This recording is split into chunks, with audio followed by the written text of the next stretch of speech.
皆さんこんにちは。アイズインワンダーランドのアリスです。ルルです。今日もよろしくお願いします。以前このチャンネルで強すぎて封印された AI クロードミュートスについてお話ししました。今日はその続きとも言える衝撃的なニュースです。続き？ミュートスの話に続きがあるの？はい。2026年5月1日、アメリカの国防総省、いわゆるペンタゴンがオープン AI、Google、NVIDIA、スペース X、マイクロソフトなど大手7社と AI の軍事利用に関する契約を発表しました。7社も？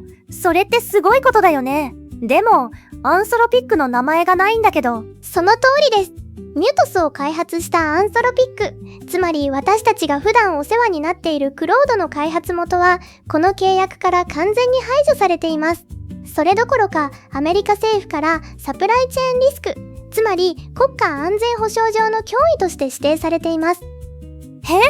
アンソロピックってアメリカの会社だよね。自分の国の政府から敵認定されるって、一体何があったの？今日はペンタゴンと AI 企業の間で何が起きているのか、そしてなぜアンソロピックだけが排除されたのか、時系列に沿って詳しく解説していきましょう。Let's Deep Dive! まず、この話の出発点を理解するために、ペンタゴンが AI に対してどんなスタンスをとっているのか確認しましょう。確かに、なんでいきなり軍が AI 企業と契約を結ぶの？ 2026年1月、ピート・ヘグセス国防長官が非常に重要なメモを発行しました。内容は、アメリカ軍を AI ファーストの戦闘組織に変革するというものです。AI ファーストの戦闘組織って SF みたいだね。このメモには7つのペースセッティングプロジェクトが含まれていて、AI を戦闘、情報分析、業務効率化の3つの柱で導入する計画が示されました。そして最も重要なのが、契約する AI 企業に対する条件です。どんな条件？すべての合法的な目的での利用を許可すること。英語では All Lawful Use と表現されています。つまり、軍が AI を使う際に AI 企業側が用途を制限してはならないという条件です。へえ、でもそれって当たり前のことじゃないの？お金を払って契約するんだから、使い方は軍が決めるべきって話だよね。一見そう思えますが、ここに AI 特有の問題があります。AI は使い方によっては非常に危険なツールにもなり得るからです。ここが今回の対立の核心です。ちなみに、ペンタゴンの AI 導入がどれだけ本気かを示す数字があります。数字？ 2025年12月に立ち上げられた GenAI.mil というプラットフォームがあります。これは軍の公式 AI プラットフォームで、軍人、文民職員、請負業者を含む約300万人がアクセス可能です。300万人？はい。そしてわずか5ヶ月で130万人以上がこのプラットフォームを実際に利用し、数千万件のプロンプト、つまり AI への指示が実行され、数十万の AI エージェントが稼働していると報告されています。130万人って、東京都の千代田区の人口よりも多い数のアメリカ軍の人が毎日 AI を使ってるってこと？そうです。文書の要約、画像分析、メモの作成、データの統合など、以前は数ヶ月かかっていた作業が AI によって数日に短縮されているそうです。これが今のアメリカ軍のリアルです。もう AI なしでは回らない組織になってるんだね。そして2026年5月1日、ペンタゴンはさらに大きな一歩を踏み出しました。7社の大手テック企業とフロンティア AI 能力の軍事ネットワークへの展開に合意したと発表したんです。フロンティア AI 能力って？最先端の AI モデルのことです。契約に含まれた7社を紹介しましょう。オープン AI、Google、NVIDIA、マイクロソフト、Amazon Web サービス、そしてスペース X。さらに NVIDIA が出資するスタートアップのリフレクション AI、そして後からオラクルも加わりました。ちょっと待って、スペース X ってイーロン・マスクのロケット会社だよね。なんで AI の契約にスペース X が入ってるの？スペース X は通信衛星のスターリンクを運用していますよね。軍事通信インフラと AI の統合が目的と考えられます。なるほど。リフレクション AI っていうのは聞いたことないんだけど、リフレクション AI は2024年に Google ディープマインドの元研究者が設立したスタートアップです。オープンソースの AI モデルとソフトウェア自動開発ツールを開発しています。NVIDIA が大口出資しているほか、ドナルド・トランプ・ジュニアが関わるベンチャーキャピタルからも資金を受けていると報じられています。トランプ・ジュニアが関わる会社が、なるほど、政治的な背景もあるのかもしれないね。この契約の重要なポイントは、AI がインパクトレベル6とインパクトレベル7のネットワークに展開されるということです。それって何？インパクトレベル6は機密情報、インパクトレベル7は最高機密のネットワークです。つまり、AI が軍の最もセンシティブな情報を扱う環境で使われるということです。AI が最高機密レベルの軍のシステムに入るって相当すごいことだよね。でも、それだけの企業が参加しているのに、アンソロピックだけいないのは本当に異常だね。では、なぜアンソロピックだけが排除されたのか。ここからが本題です。時系列で追っていきましょう。お願いします。実はアンソロピックは当初からペンタゴンとの関係がありました。2025年7月、アンソロピックは OpenAI、Google XAI とともに国防総省と最大2億ドル規模の契約を結んでいたんです。2億ドルって300億円くらいだよね。最初は契約してたんだ。はい、クロードは機密ネットワークで使用される最初の AI モデルの一つだったんです。ただし、アンソロピックはこの契約に条件をつけていました。どんな条件？ 2つのレッドライン、つまり越えてはならない一線です。1つ目はアメリカ国民への大規模な国内監視への利用禁止。2つ目は人間の判断を介さない完全自律型致死兵器への利用禁止です。それって前回のミュトスの動画でも触れた内容だよね。アンソロピックが大切にしている安全性のポリシー。その通りです。そして2026年1月、先ほどお話ししたヘグセス国防長官のメモが出ました。すべての AI 契約において、あらゆる合法的な目的での利用を許可せよという内容です。ああ、つまりアンソロピックのこの用途には使わないでねっていう制限が国防総省の新しい方針と真正面からぶつかっちゃったんだ。その通りです。ペンタゴンはアンソロピックに対して2つのレッドラインの撤廃を要求しました。2026年2月、アンソロピックの CEO、ダリオ・アモデイはヘグセス国防長官と直接会談を行いました。トップ同士の直接交渉だね。で、どうなったの？アモデイはレッドラインの撤廃を拒否しました。2億ドルの契約を捨ててまで？はい。アモデイはこの2つのレッドラインはアンソロピックの創業以来の原則であり、現在のフロンティア AI モデルの信頼性では完全自律型兵器を安全に運用するのは技術的にも不可能だと主張しました。さらに、これはアメリカの価値観に根ざした判断であるとも述べています。アメリカの価値観って言い切るのはすごい覚悟だね。はい。そして2月末に国防総省が設定した最終期限を迎え、交渉は決裂。ペンタゴンはアンソロピックの2億ドル規模の契約を打ち切りました。やっぱりそうなっちゃうんだ。ただし、話はここで終わりませんでした。ペンタゴンの対応は契約の打ち切りだけでは済まなかったんです。まだ何かあるの？ 2026年3月6日、アメリカ国防総省はアンソロピックを国家安全保障上のサプライチェーンリスクに正式に指定しました。サプライチェーンリスクって前回の動画でも出てきたけど、改めて聞くとすごい名前だね。これは通常、外国のスパイ機関やテロ組織に関連する企業に適用される指定です。アメリカの民間企業にこの指定が適用されたのは史上初のことです。テロリストや外国のスパイと同じカテゴリーに入れられたの？アメリカの会社なのに？はい。さらに、トランプ大統領は連邦政府機関に対してアンソロピックの技術の利用を即座に停止するよう命じました。一般行政局はアンソロピックとのワンガブ、つまり政府共通調達の契約を解除し、すでに導入済みのシステムについては6ヶ月の猶予期間を設けて撤去するよう指示されています。政府全体でアンソロピックを締め出したってこと？これはもう排除どころか事実上の経済制裁レベルだよね。当然、アンソロピックも黙っていませんでした。3月9日、アンソロピックは連邦政府を相手に2つの訴訟を起こしました。2つも？1つ目は、カリフォルニア北部地区連邦地裁への48ページに及ぶ訴訟です。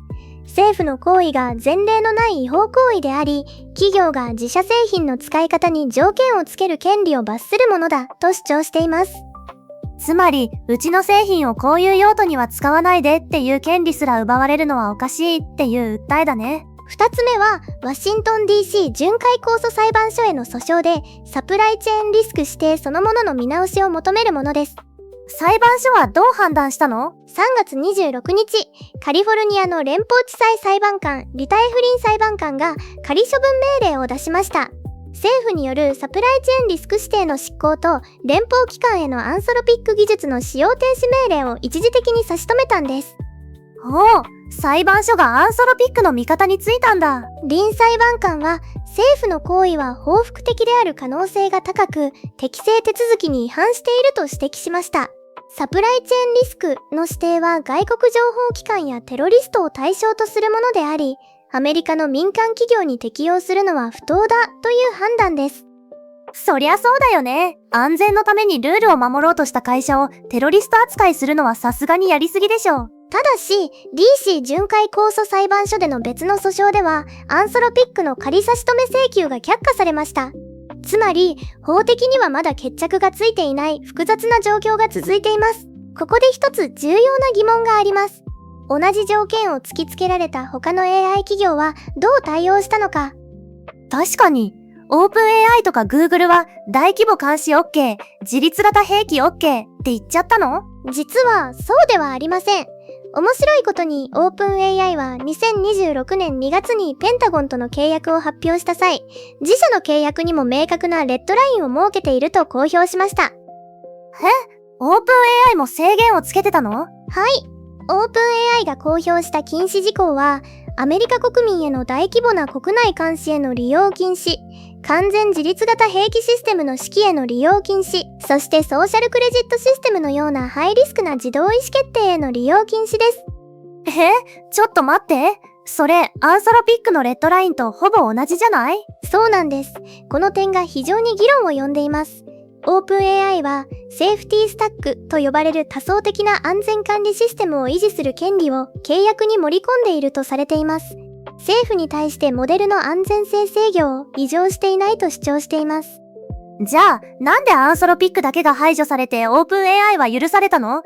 同じことを言ってるのに。ここには複数の見方があります。一つは、OpenAI の方が法的に認められた用途という表現でより柔軟な姿勢を見せた可能性。もう一つは政治的な力学です。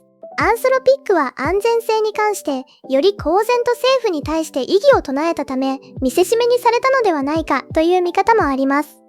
つまり何を言ったかよりもどう言ったかの問題だった可能性もあるんだね。そしてこの問題にはもう一つ非常に興味深い矛盾があります。まだあるの？ 2026年4月の報道によると、国防総省の傘下にある国家安全保障局 NSA がクロードミュトスプレビューを使用しているとされています。ペンタゴンがアンソロピックを危険だって排除したのに、ペンタゴンの下部組織である NSA がミュトスを使ってるの？そうなんです。NSA はミュトスを自組織のサイバー防御、つまり自分たちのシステムの脆弱性を検出するために利用しているとされています。それって完全に矛盾してない？危険だから排除しつつ、便利だから裏では使ってるってことでしょ？はい。ここがこの問題の革新的なジレンマなんです。政治的にはアンソロピックを排除しながら、実務的にはアンソロピックの技術なしでは国家安全保障を守れないかもしれないという現実です。アメリカ政府、言ってることとやってること違うじゃん。実際、ホワイトハウスは4月下旬、この矛盾を解消するために、連邦機関がアンソロピックの先進モデルにアクセスできるようにするガイダンスの策定に動いていると報じられています。最後に、この一連の出来事がなぜ重要なのか考えてみましょう。ここまで聞いてきて、正直ちょっと頭が混乱してるかも。結局、誰が正しいの？それは簡単に答えが出る問題ではありません。でも、3つのポイントに整理できると思います。1つ目は、AI 企業の倫理と国家安全保障のバランスです。AI に制限を設けるべきか、軍が AI の使い方を自由に決められるべきか、これは AI 時代における最も根本的な問いの一つです。アンソロピックはダメなものはダメって言ったけど、ペンタゴンは戦場で使えない AI に意味はないって言ってるわけだもんね。二つ目は、企業がノーと言える社会かどうかという問題です。アンソロピックは自社の原則を守るために2億ドルの契約を失い、サプライチェーンリスクに指定され、政府全体から締め出されました。企業が政府に対して倫理的な理由で、ここまでは協力するが、ここから先はできないと言ったとき、報復されるのが当たり前の社会でいいのかという問題提起です。しかも裁判所は、その報復が不当だったって言ってるもんね。3つ目は、AI 軍拡競争の現実です。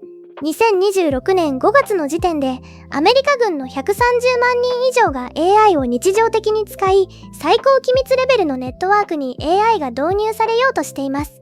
中国やロシアとの AI 軍拡競争が背景にある中で、倫理的な配慮とスピードのバランスをどう取るのか、これは一つの国だけの問題ではなく、世界全体の課題です。ミュトスの時も思ったけど、本当に SF 映画みたいな世界が現実になってきてるんだな。今日の話をまとめましょう。2026年1月、ペンタゴンが AI 企業にあらゆる合法的な目的での利用許可を義務付け、2月、アンソロピックがレッドラインの撤廃を拒否し、2億ドルの契約が打ち切られました。3月、アンソロピックがサプライチェーンリスクに指定。アメリカの民間企業では史上初の事態です。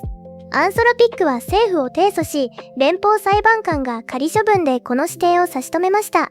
そして5月1日、ペンタゴンはオープン AI、Google、NVIDIA、マイクロソフト、スペース X など7社とフロンティア AI の軍事展開で合意。アンソロピックだけがこの枠組みから完全に排除されています。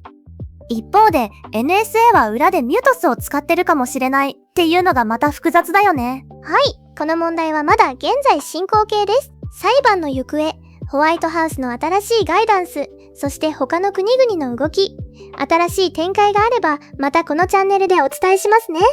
今日の話は前回のミュトスの話と合わせると本当にアンソロピックという会社の覚悟が見えてくるよね。強すぎる AI を封印した会社が今度は政府に逆らってまで原則を守ったっていう。好き嫌いはさておき、アンソロピックが問いかけているのは AI は誰のルールに従うべきかという非常に重要な問いだと思います。